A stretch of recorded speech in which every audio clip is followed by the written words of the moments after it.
नमस्कार मित्रांनो, स्वागत आहे तुमचं पुन्हा एका नवीन अशा रोमॅन्टिक लव्ह स्टोरीमध्ये. तर मग चला सुरुवात करूयात आजच्या या भागाला.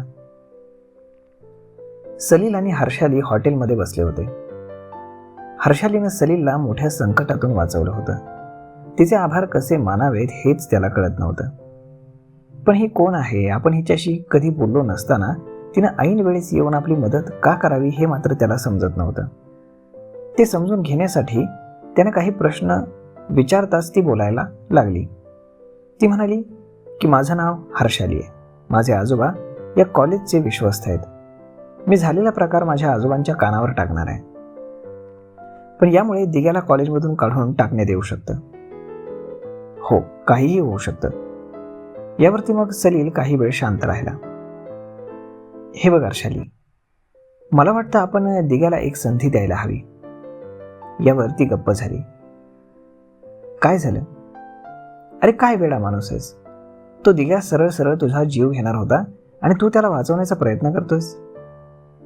मला माहित नाही, मला फक्त एवढंच कळतं की माझ्यामुळे कोणाचं शिक्षण सुटू नये. बरं ठीक आहे, हा प्रकार फक्त तुझ्यात आणि माझ्यात राहील. प्रॉमिस? Yes promise. तिनं त्याच्या हातावरती हात ठेवला. थँक्यू. कशाबद्दल? मला आणि दिग्याला दोघांनाही वाचवल्याबद्दल. यावर ती हसली. अरे कमालच माणूस आहेस. मी तुझ्याबद्दल माझ्या मैत्रिणीकडनं ऐकलं होतं. आज पाहतेय तुला. काय ऐकलं होतंस?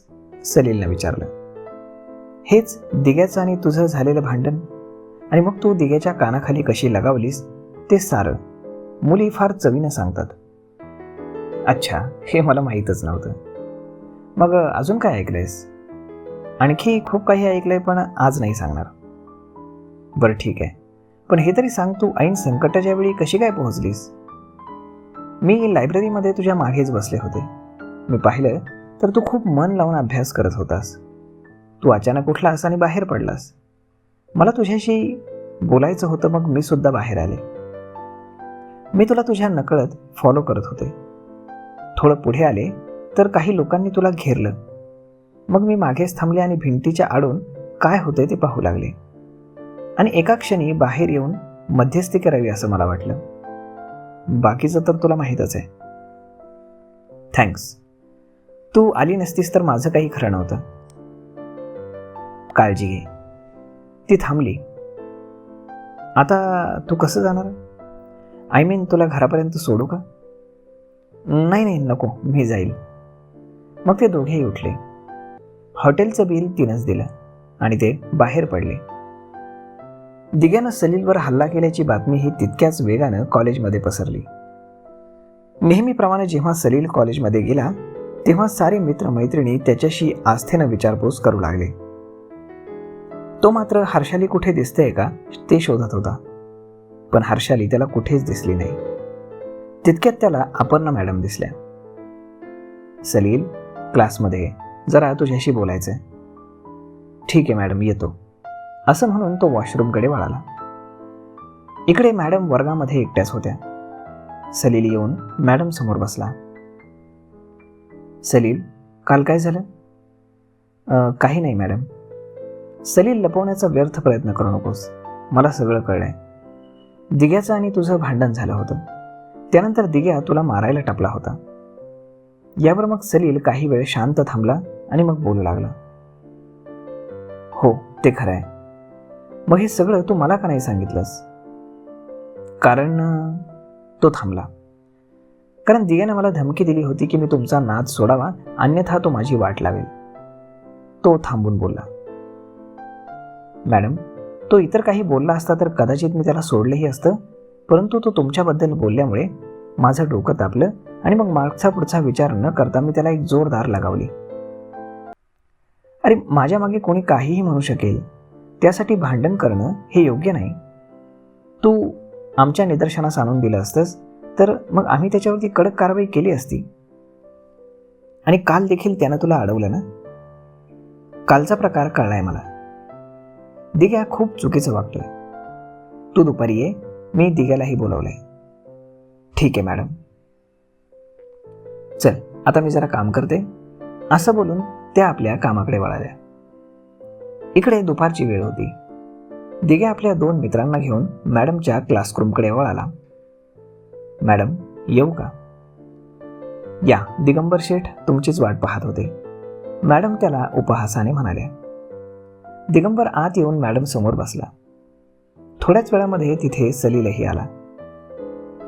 ये सलील, मॅडम म्हणाल्या. आता त्या वर्गामध्ये 3 जण होते, दिगंबर, सलील आणि मॅडम. मग दिगंबर, काल सलीलवरती तू मित्रांच्या सहाय्याने हल्ला केला असे खरंय का? मॅडम म्हणाल्या. नाही मॅडम, हल्ला नाही, फक्त त्याला सांगत होतो की माझ्या नादाला लागू नकोस म्हणून. काय झालं तुझ्या नादाला लागायला? मग दिग्यानं घडलेलं सगळं सांगितलं. मॅडमने सलीलकडे पाहिलं. खरंय का सलील? सलील हो म्हणाला. मॅडम आता प्रक्षुब्ध झाल्या होत्या. अरे चाललंय काय तुमचं कॉलेजमध्ये? तुम्ही कॉलेजमध्ये शिकायला येता की हे सगळे प्रताप करायला? ते काही नाही, मी हे सारं प्रिन्सिपलच्या कानावर घालणार आहे. तुम्हाला कॉलेजमधून काढूनही टाकलं जाऊ शकतं. यावरती दिग्या घाबरला. मॅडम, चुकलं माझ्याकडनं, पुन्हा असं कधी होणार नाही, एवढ्या वेळेस माफ करा. हो मॅडम, असं पुन्हा काही होणार नाही याची आम्ही खबरदारी घेऊ. दिगंबर, तू तर बदला घ्यायलाच टपलास ना, मग पुन्हा होणार नाही हे कशावरनं? नाही मॅडम, मी सलीलला आजपासून माझा मित्र समजेल. आणि तू सलील? मॅडम कडाडल्या. मीही झालं गेलं विसरून जाईल आणि दिग्याशी चांगलं वागेन. ठीक आहे, आता एकमेकांशी हात मिळवा आणि निघा, आणि पुन्हा असं काही करू नका. मग दोघांनीही एकमेकांशी हात मिळवले आणि ते बाहेर पडले. इकडे मॅडमला जरा समाधान वाटलं. सलीलवरील संकट त्यांनी टाळलं होतं. दिग्या खुनशी होता हे त्या जाणून होत्या, आणि म्हणूनच मुद्दामून त्या दोघांमध्ये त्यांनी समेट घडवून आणला होता. तर मग मित्रांनो, सध्या तरी मॅडमनी दिग्या आणि सलीलमधला वाद संपुष्टात आणलाय, परंतु पाहूयात पुढे अजून बरंच काही घडणार आहे. तर मग भेटूयात पुढच्या एका नवीन व्हिडिओमध्ये. तोपर्यंत तुम्हाला जर हा व्हिडिओ आवडला असेल तर आपल्या जवळच्या मित्रमंडळींसोबत देखील हा व्हिडिओ तुम्ही शेअर करायला विसरू नका. धन्यवाद.